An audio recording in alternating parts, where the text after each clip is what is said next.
Graça e paz, amada igreja do Senhor Jesus Cristo. É uma alegria, mais uma noite de adoração ao Senhor, mais um domingo que nos reunimos para louvar e bendizer aquele que é digno, não há outro digno como o nosso Deus. Louvamos, adoramos ao Senhor, suplicamos, confessamos nossos pecados, mas agora é hora de ouvir a sua voz. Agora é hora em que nós podemos, da sua palavra, ser edificados. E eu peço aos irmãos que abram, portanto, o livro de Atos dos Apóstolos, capítulo 16.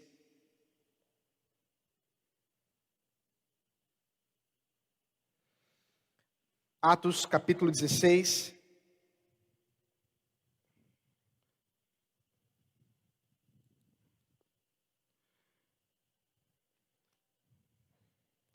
Nessa noite nós vamos caminhar do versículo 11 até o versículo 40.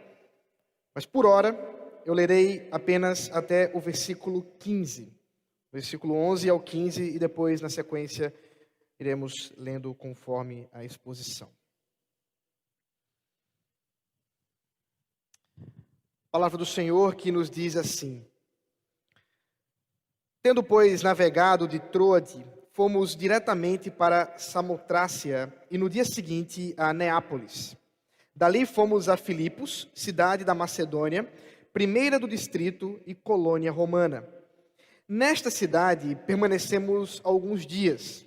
No sábado, saímos da cidade para a beira do rio, onde nos pareceu haver um lugar de oração. E assentando-nos, falamos às mulheres que haviam se reunido ali. Certa mulher, chamada Lídia, da cidade de Tiatira, vendedora de púrpura, temente a Deus, nos escutava. O Senhor lhe abriu o coração para que estivesse atenta ao que Paulo dizia. Depois de ser batizada, ela e toda a sua casa nos fez este pedido: se julgam que eu sou fiel ao Senhor, venham ficar na minha casa, e nos constrangeu a isso. Oremos. Santo Deus, ilumina, Senhor, nossos corações mais uma vez nessa noite. Que a luz, ó Senhor, que veio a este mundo, o nosso Senhor Jesus Cristo, fale conosco em meio às trevas que vivemos. Mas a luz, ó Senhor, que uma vez vem a este mundo, e uma vez que veio a este mundo e brilhou sobre nós, dá-nos a possibilidade de compreender a Tua palavra. E é por isso, Senhor, que suplicamos que venhas a nós, pelo Teu Santo Espírito, e fale conosco, para a Tua glória, em nome de Jesus Cristo, amém. Amados, no século XVIII, nós tivemos um grande movimento, conhecido, pelo menos aqueles que já deram uma visitada nas aulas de história, de iluminismo. Esse movimento se propôs a chamar a era da qual eles pertenciam de Era das Luzes. E o motivo, diziam eles, não era outro senão que no passado, nos tempos antigos, as pessoas estavam em trevas, obscurecidas especialmente pelos entraves da religiosidade, do obscurantismo da religião. E assim eles propuseram, assim eles trouxeram as luzes da razão, entendendo que a partir de então, a partir de alguns princípios norteadores pela própria racionalidade humana, a luz que é o homem traria clareza a este mundo. E isso desembocou naquilo que nós conhecemos como Revolução Francesa, que deu origem a pelo menos 3 princípios muito conhecidos, especialmente porque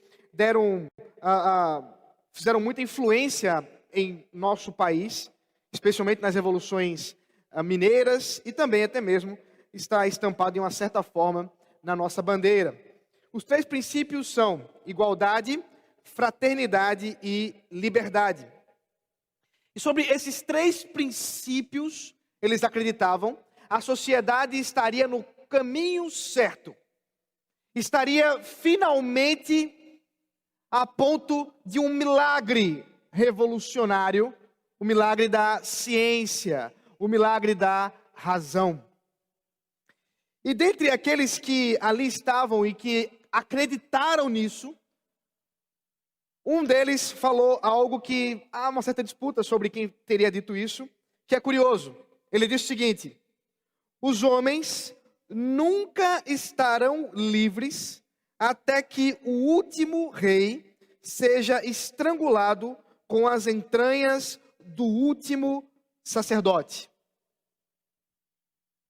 Essa convicção revolucionária, essa convicção iluminista das luzes, se contrapõe, dizem eles, ao obscurantismo da religião, ao obscurantismo especialmente do cristianismo, considerando que estamos falando da Europa pós-cristianizada e, portanto, de um período pelo qual a grande maioria das pessoas professava a religião cristã, seja ela de ordem reformada, seja ela de ordem católica.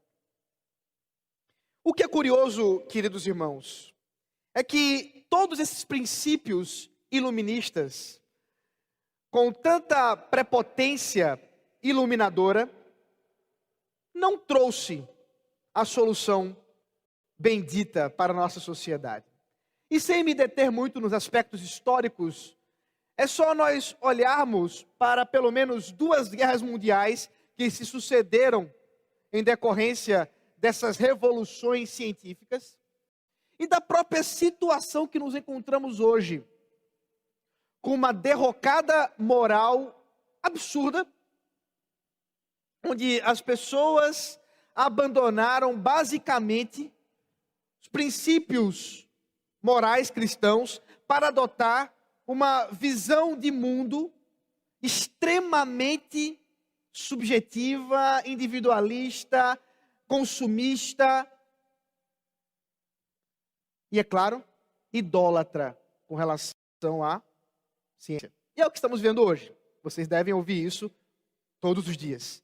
E se você é um daqueles que gosta de zerar os jornais da noite ou os jornais da semana, você certamente ouve coisas como tipo os especialistas e os cientistas a cada 30 segundos ou talvez. Estes, dizem eles, são os salvadores da nossa sociedade. Mas, queridos, nós observamos aqui, no texto que acabamos de ler, uma sociedade muito parecida com essa que nós estamos vivendo. O império que se colocava como a grande solução de toda a sociedade, com sua lei, com influência da filosofia, da sabedoria, da ciência grega, e que dava, é claro, para todos aqueles que chegassem para ter qualquer tipo de disputa, de qualquer tipo de discussão, pouco argumento diante de tanta glória do Império Romano. Você sabe, o Império Romano caiu, foi destruído. E Francis Schaeffer, pastor americano, que foi missionário na Europa, interpretando como que nós poderíamos olhar para a derrocada do Império Romano, diz que o problema do Império Romano não foi um problema estratégico militar, não foi nem mesmo a idolatria da ciência e filosófica, mas antes de tudo, a derrocada moral, a imoralidade que se instaurou na sociedade romana e que minou as instituições que fundavam a sociedade, como família, como um governo com leis justas, como um comércio com regras justas. E uma vez que tudo isso foi levado à destruição, o próprio império ruiu. Mas por que eu estou falando tudo isso? E o que isso tem a ver com todo o texto que nós vamos ler hoje? Amados, nessa noite, nós vamos ver a chegada, finalmente, do Evangelho na Europa. Nós vamos ver, finalmente, a chegada da pregação de Cristo nessa região que hoje nós conhecemos como Europa, mas aqui está sendo chamada de Macedônia, tendo como Filipos essa porta de entrada, cidade importante para o Império, cidade importante para a Macedônia. O próprio texto nos fala que era a primeira das cidades do distrito, dando aqui tanto uma questão regional, era a primeira diante da entrada, né, da própria região, mas também falando da sua situação de ser uma das principais cidades da região macedônica, bem como também sua importância, sua riqueza, sua glória, não só dessa cidade, mas de todo esse império. E nós vamos ver 4 discípulos, falamos deles semana passada: Paulo, Silas, Timóteo e Lucas, que vão desafiar a iluminação desse império romano e vão propor uma outra luz que ilumina todas as coisas. Na verdade, nós vamos observar nessa noite que diante das luzes deste mundo que se colocam nesse mundo, a luz do Evangelho é a única que pode iluminar corações para crer, que pode revelar a verdade, que pode trazer alegria e consolar corações. Porque a luz do Evangelho supera a escuridão deste mundo. Finalmente, nós observamos essa luz que ilumina corações e que não pode ser comprada. A luz que ilumina o coração não tem preço. Os irmãos chegam finalmente em Filipos numa viagem de apenas 2 dias, diz Lucas.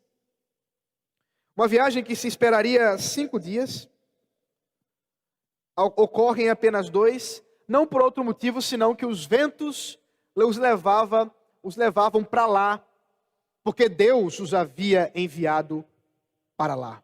Os irmãos lembram na semana passada que eles estão indo para a Macedônia por causa de uma visão que o apóstolo Paulo teve, uma visão de um homem que dizia: passa a Macedônia e ajuda-nos. E agora eles estão fiados nessa visão, sabendo que o próprio Deus assim fez, para convencê-los a deixar de lado a Ásia, que estavam propondo evangelizar, mas agora caminhando finalmente para a Europa, para a Macedônia. E lá finalmente chegam eles, depois de passarem por 2 cidades que mencionamos, a Filipos, região do sudeste europeu, colônia romana, tendo o seu status mais importante para uma província romana.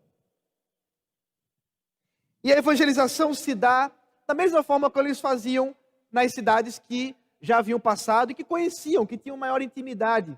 Vocês vão observar que eles saem da região, da cidade de Filipos, e vão ali pela beira do rio em busca de um lugar de adoração.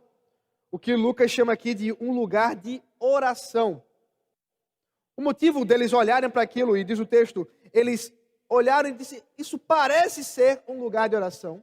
É que eles não conheciam aquela região, não era uma região da qual eles estavam com intimidade, mas eles sabiam que precisavam ter essa ponte. Vamos primeiro evangelizar os judeus.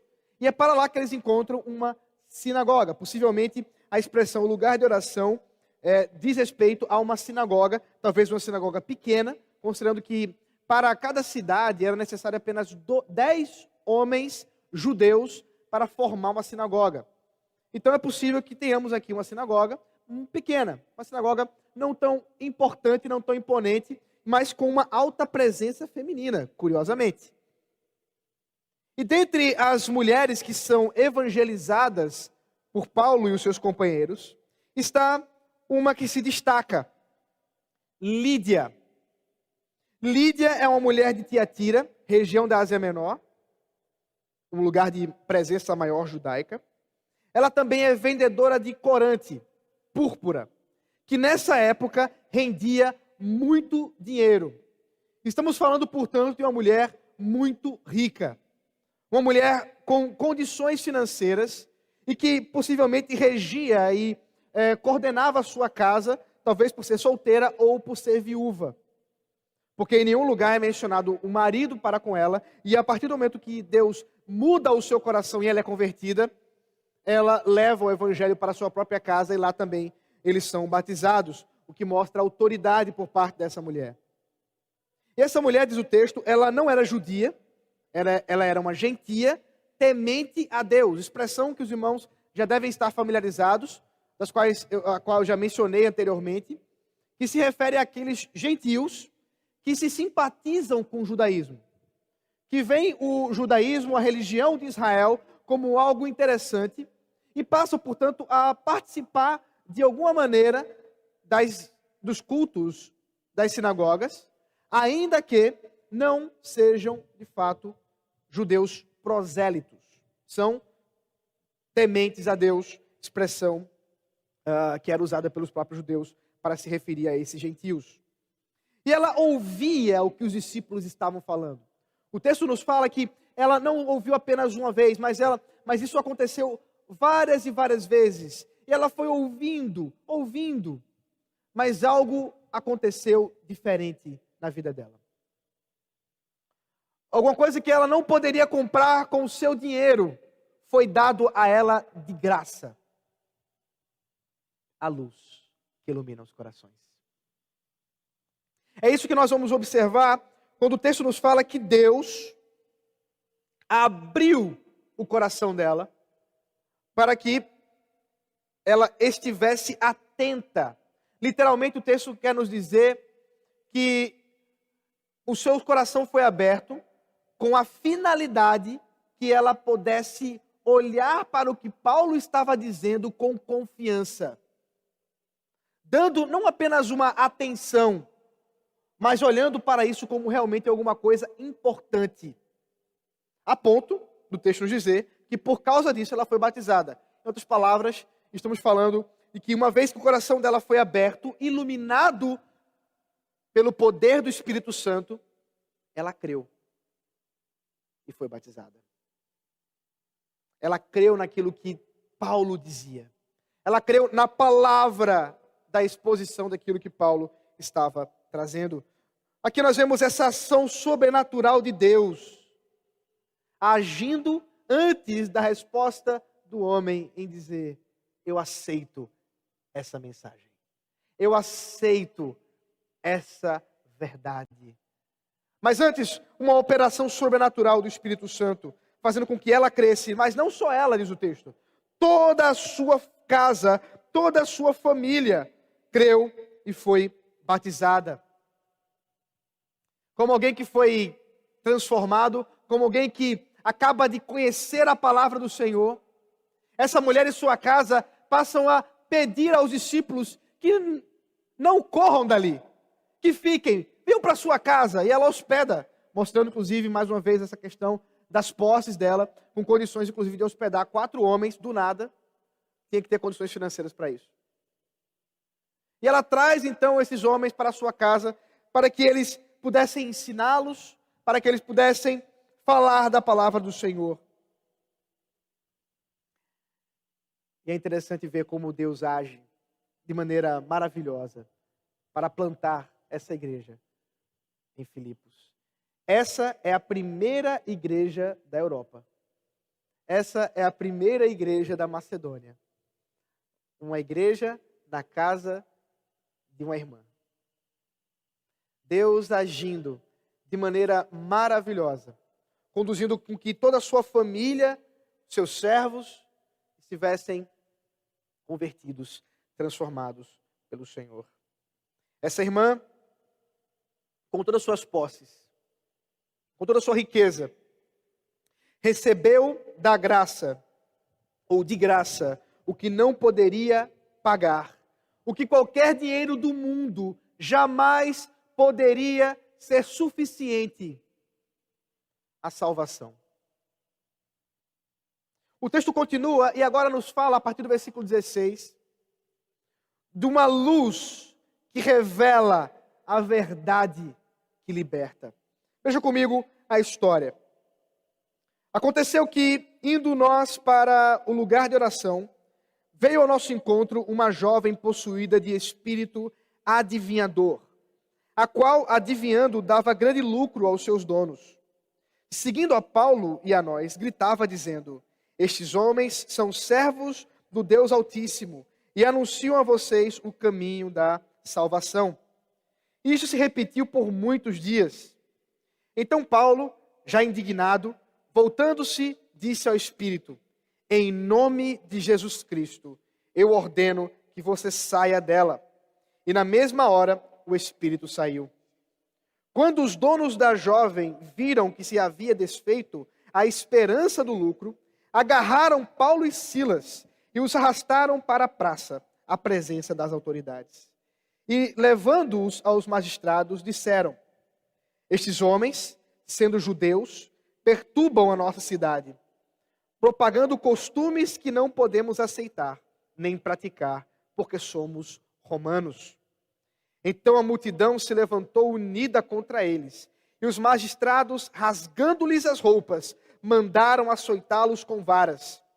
E depois de lhes darem muitos açoites, os lançaram na prisão, ordenando ao carcereiro que os guardasse com toda a segurança.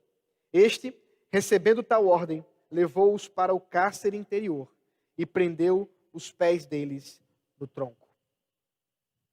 Agora nós vemos mais uma vez essa luz do Evangelho conduzindo a verdade, revelando aquilo que estava oculto. A história vai nos mostrar, portanto, que mais uma vez os discípulos passaram a ir ao lugar de oração. Enquanto estavam caminhando para lá, uma outra mulher apareceu. Muito diferente da anterior. Lídia era uma mulher livre, rica. Agora estamos falando de uma outra mulher, escrava, que era usada pelos seus senhores para lhes dar lucro, através de um espírito, literalmente, de serpente. O texto nos fala aqui de um poder advindo de um oráculo profético da casa de Apolo. E aqui deixa eu explicar rapidamente essa questão mítica da religião grega. Apolo era o deus da luz, o deus do sol, o deus da verdade. Por quê? Porque diz a história que ele era um guerreiro bárbaro, que numa determinada era e época, venceu a serpente, o dragão, que podia interpretar através de fumaça o futuro. E ali, onde houve essa batalha mítica, instaurou-se o templo chamado de Delfos. Templo muito famoso na história grega, templo muito famoso nesse período ainda neotestamentário, onde as profetisas, e eram mulheres, por causa da serpente, recebiam da parte de Apolo esse espírito de serpente, esse espírito de adivinhação que revelava a verdade a respeito do futuro. E essa escrava era uma mulher que tinha esse espírito de serpente, que tinha esse espírito de adivinhação. E ela passa a aborrecer o apóstolo Paulo e os seus amigos.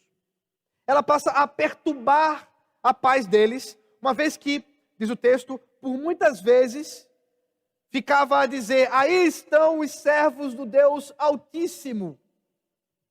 E eles estão falando um caminho da salvação. E a perturbação de Paulo não se dá simplesmente porque havia uma mulher falando alguma coisa qualquer, mas porque ela detinha autoridade revelacional para aquela sociedade. Ela era uma profetisa. E aquilo que ela estava dizendo, aquilo que ela proferia a respeito deles, tomado como verdade para aquele povo, faria uma má compreensão daquilo que eles estavam fazendo ali. Porque eles não estavam propondo um caminho para a salvação. E nem falando a respeito de um Deus altíssimo. Um Deus que fosse importante para eles. Mas o único Deus da verdade e o único caminho para a salvação. E isso foi perturbador.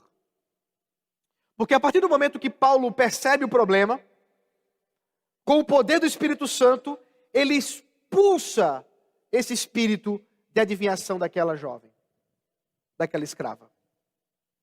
E veja a ênfase de Lucas em dizer que, a partir do momento que ele diz, em nome de Jesus eu ordeno que você saia dela, falando com o espírito. E na mesma hora, o espírito saiu.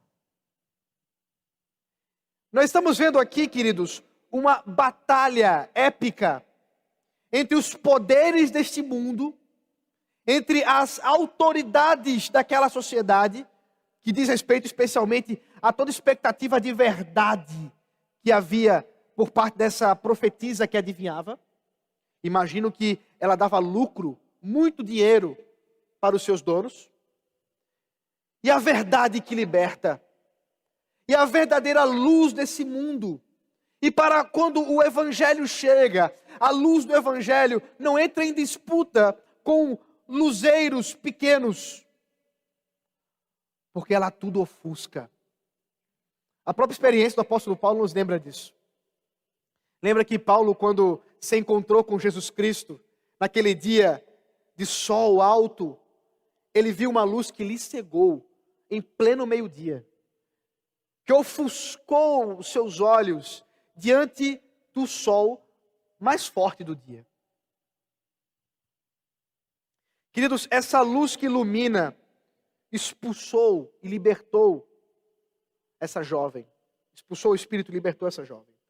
Mas é claro, os seus senhores não ficaram satisfeitos com isso.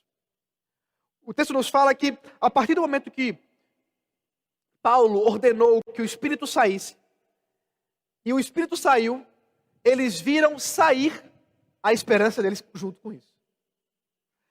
É interessante observar que a expectativa, a esperança desses homens estava no lucro que aquela mulher dava a eles.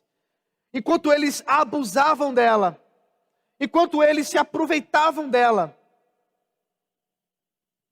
Em nenhum momento o texto nos fala dos detalhes do que aconteceu com ela especificamente, se ela foi transformada, se ela tornou-se discípula, nós não temos os detalhes,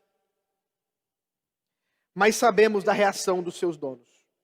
Esses homens se revoltaram contra os discípulos e passaram a acusá-los diante dos magistrados, diante das autoridades, que eles estavam perturbando a ordem da cidade. E a desculpa que eles dão é que a sociedade deles tinha costumes com os quais os costumes que eles estavam trazendo não se adequavam. Nós podemos imaginar quais eram os costumes. Uma vez que Paulo, Silas, Timóteo e Lucas estavam trazendo o caminho da salvação e o único Deus, diante de uma cultura politeísta, diante de um povo que acreditava em muitos deuses e que para eles não havia apenas um Deus, mas vários. Isso era um discurso extremamente ofensivo. Era um discurso de ódio para aquela sociedade. É por isso que nós vamos ver que eles se revoltam diante disso. Dizem, olha, eles estão falando coisas e nós somos romanos, não podemos adotar esse tipo de prática.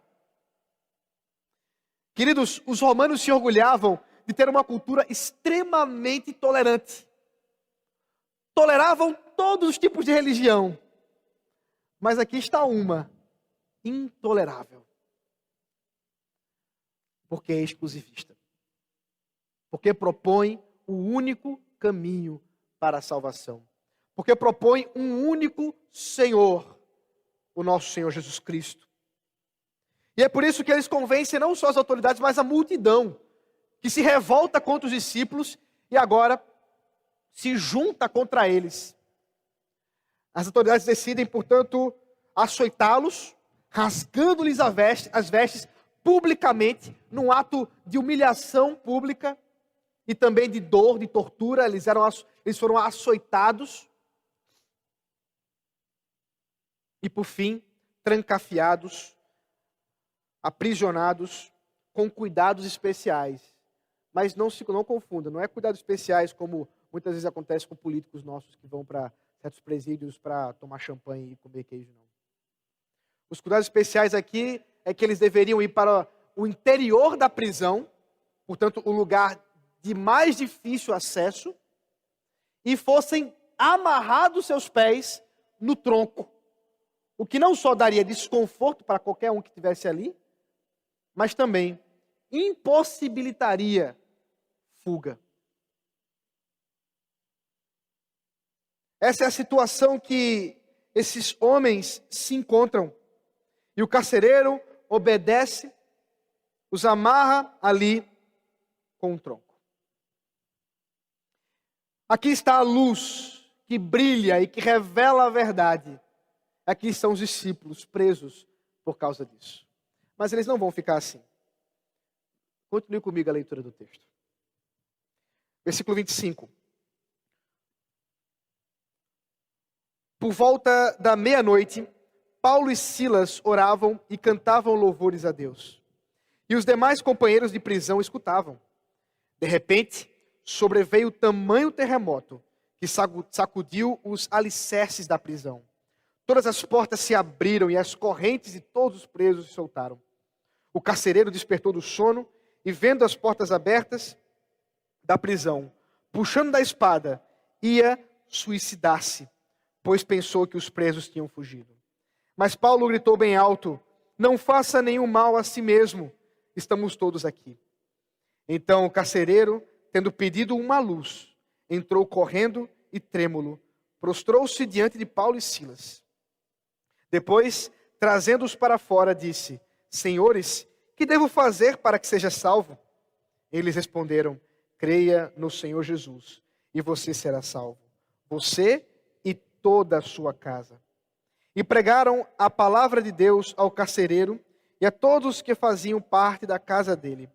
Naquela mesma hora da noite, cuidando deles, lavou-lhes as feridas dos açoites. Logo a seguir, ele e todos os membros da casa dele foram batizados. Então, levando-os para a sua própria casa, deu-lhes de comer e com todos os seus manifestava grande alegria por ter crido em Deus. Aqui nós vamos ver mais uma vez a luz que traz a verdadeira alegria da salvação. A situação não estava muito boa para os discípulos. Estavam presos, numa situação pior do que os outros, numa cela especial, pior, com uma situação de maus tratos. O texto nos mostra depois que eles vão ter as suas feridas lavadas, o que nos aponta que nesse momento eles estão com suas feridas abertas. Então os irmãos imaginem, sofreram torturas, feridas abertas, talvez ali não só com dores, mas talvez já com infecção. E sabe o que eles estão fazendo? Murmurando, reclamando, dizendo: Senhor, não é justo. Eu, Silas, que somos servos teus, e o Senhor nos faz aqui, eu decreto a minha vitória. Não foi nada disso que eles fizeram. Eles começaram a cantar. Eles começaram a adorar o Deus que eles serviam, numa convicção sobrenatural de que se eles fossem morrer naquela cela, infeccionados pelas feridas, eles morreriam cantando.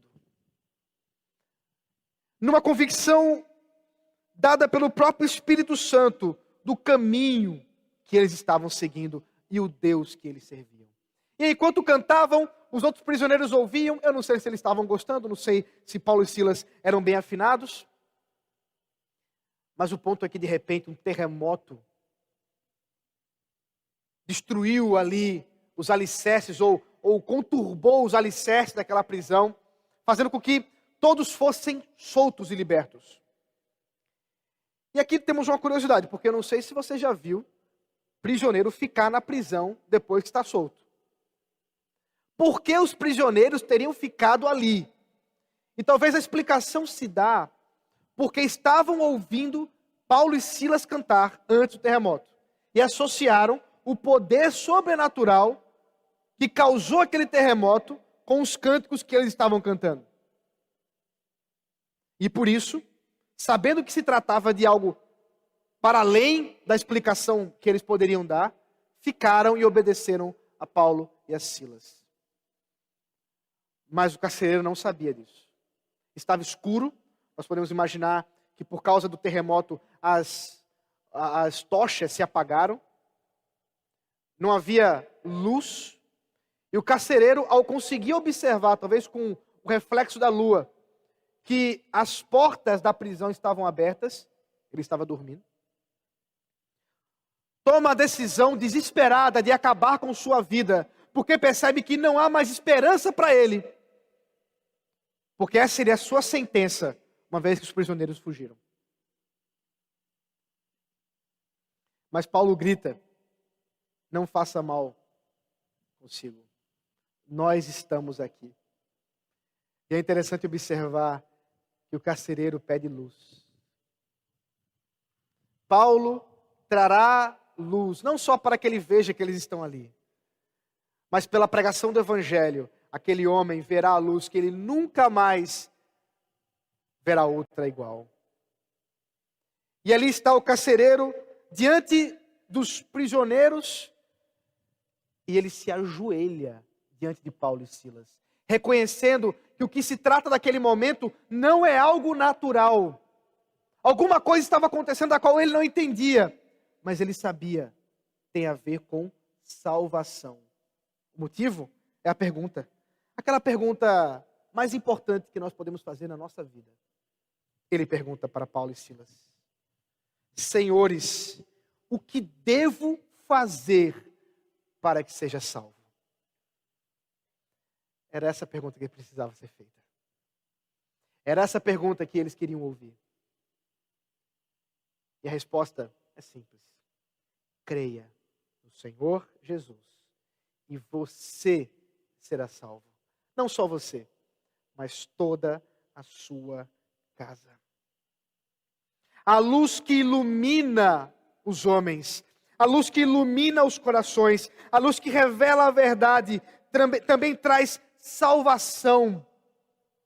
Creia no Senhor Jesus. Essa resposta de Paulo diz respeito a uma decisão muito séria que o carcereiro teria que tomar para si. Para ele havia muitos senhores. Primeiro, o imperador, o Kyrios, imperador. Depois, os muitos deuses do panteão. Mas aqui está Paulo dizendo: só há um Senhor. Só há um digno de ser chamado Kyrios. É Ele, o Senhor Jesus Cristo. Ele é o Salvador. É através dele que podemos ser salvos. Ele fica tão maravilhado com tudo que ouve, que pede para que os discípulos fiquem na sua casa, para lhe ensinar mais. Ele roga para que eles preguem a palavra na sua casa, talvez pensando que minha esposa tem que ouvir essa história. Meus filhos precisam ouvir isso. Os meus empregados precisam ouvir isso. E ele os leva para a sua casa, onde ali eles pregam o evangelho e toda a casa é batizada. Todos ali são transformados e creem. O texto nos fala que houve grande alegria por terem crido em Deus. A alegria que não pode ser comprada, a alegria que não pode ser encontrada em outro lugar senão em Jesus Cristo, através da sua palavra pregada. Eles ficam ali, são alimentados. O texto nos fala que ele também dá comida àqueles homens, os hospeda. Então aqui nós temos a segunda igreja de Filipos. A primeira na casa de Lídia e agora a segunda igreja presbiteriana de Filipos, que fica aqui na casa do carcereiro. Talvez ele tenha sido o primeiro presbítero, né? E que beleza ver não só a ação do Espírito Santo em transformar pessoas, mas também famílias. Observe a ênfase do texto. 2 famílias foram convertidas como um todo. Perceba a importância dessa instituição criada pelo próprio Deus, fundada na palavra do Senhor, e aqui transformada pelo poder do Espírito Santo. Perceba que quando nós falamos dos ataques que a nossa sociedade hoje vivencia à família, nós estamos falando de alguma coisa muito cara para Deus. Uma coisa muito importante para o Evangelho. É por isso que nós cremos que a aliança, o pacto que Deus faz conosco, não faz apenas conosco, mas também faz por causa de nós aos nossos filhos. E não é à toa que nós acreditamos que os nossos filhos pertencem a esse pacto. E vocês sabem o quanto eu me entristeço e o quanto eu lamento por nós não termos crianças aqui hoje. Por nós não podermos ouvir o barulhinho dos bebês, os gritos das crianças, por nós não podermos vê-las com vida aqui. Por quê? O Evangelho diz respeito às famílias. E o nosso culto realmente não fica completo, porque as famílias não estão todas aqui. Mas aqui nós observamos, portanto, essa ênfase do texto com a respeito às famílias. E a conversão, a transformação dada à família, a importância que Deus dá a isso. E por fim, versículo 35 ao 40, termina a história de hoje, nos falando sobre a luz que anima e consola em meio a lutas e trevas. Quando amanheceu, os magistrados enviaram oficiais de justiça com a seguinte ordem para o carcereiro: põe aqueles homens em liberdade. Então o carcereiro comunicou isso a Paulo, dizendo: os magistrados ordenaram que vocês fossem postos em liberdade. Portanto, vocês podem sair. Vão em paz. Paulo, porém, lhes disse: sem ter havido processo formal contra nós, nos açoitaram publicamente e nos jogaram na cadeia, sendo nós cidadãos romanos. Querem agora nos mandar embora sem maior alarde? Nada disso. Pelo contrário, que eles venham e pessoalmente nos ponham em liberdade. Os oficiais de justiça comunicaram isso aos magistrados. Quando estes souberam que Paulo e Silas eram cidadãos romanos, ficaram com medo.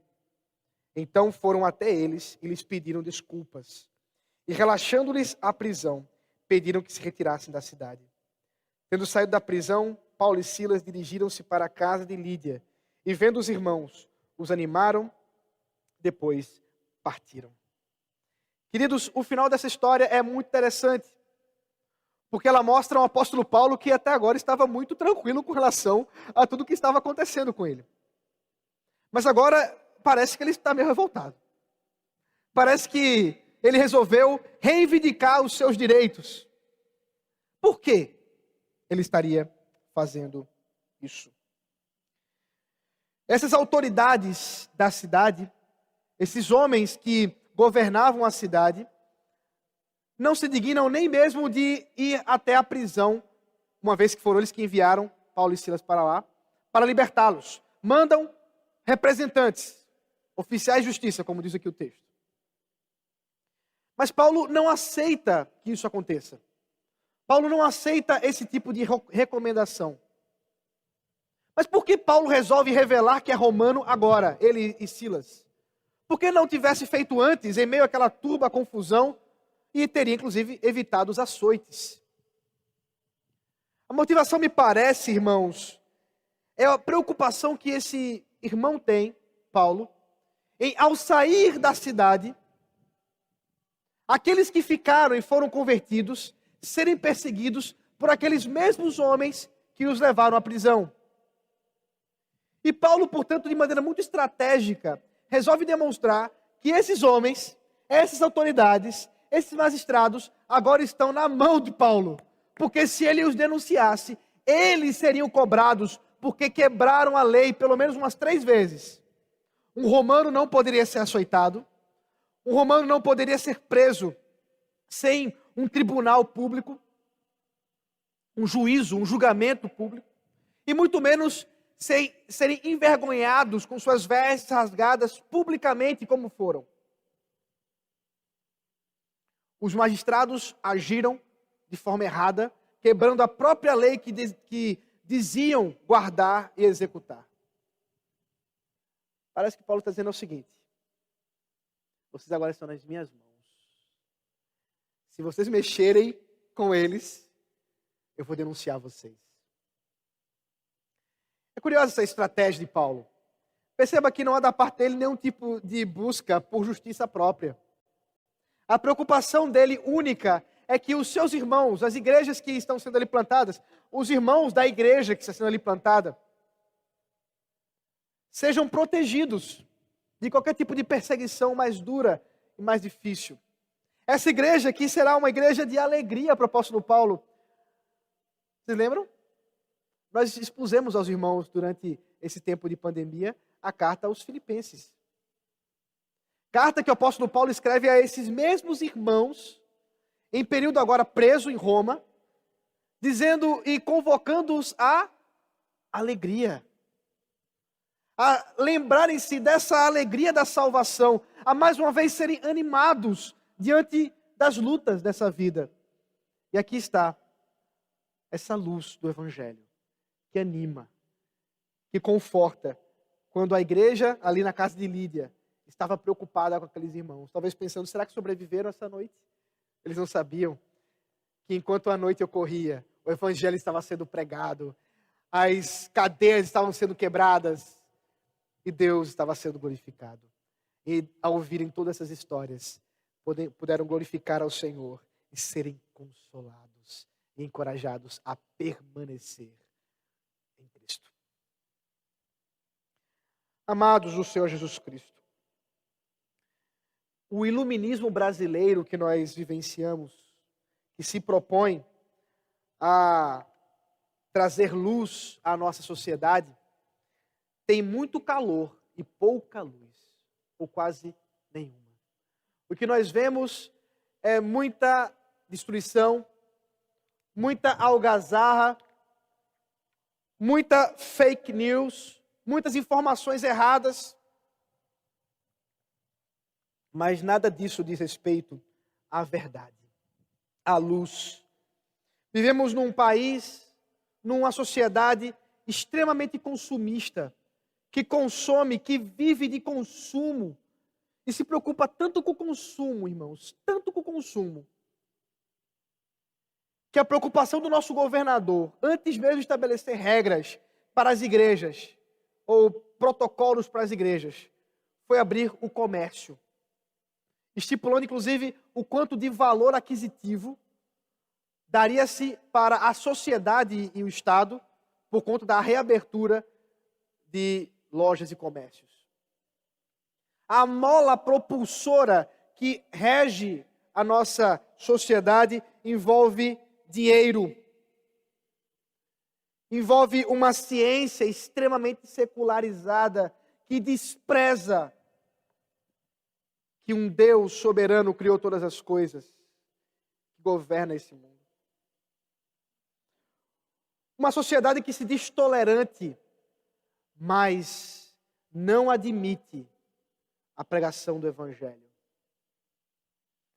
E que chama de extremamente ofensivo quando falamos de pecado, de condenação, de injustiça, de ofensa contra Deus.